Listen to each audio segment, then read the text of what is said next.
Wow. Come ready. I'm ready. Good, good. Today is the 9th edition of All African Music Awards. I am performing.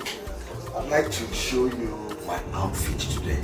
You know, I've been doing this short sleeve thing for decades now. Oftentimes people ask me, why short sleeve? It allows me to do what I call zygomatic expression. You know, I do things zygomatically. So this is my African fabric.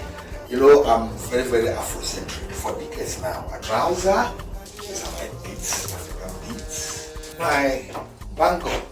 Sometimes people used to ask me whether this is a magic cure. This is my outfit for tonight.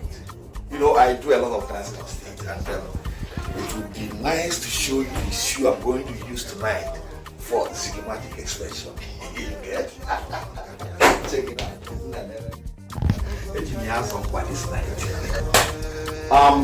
That's all.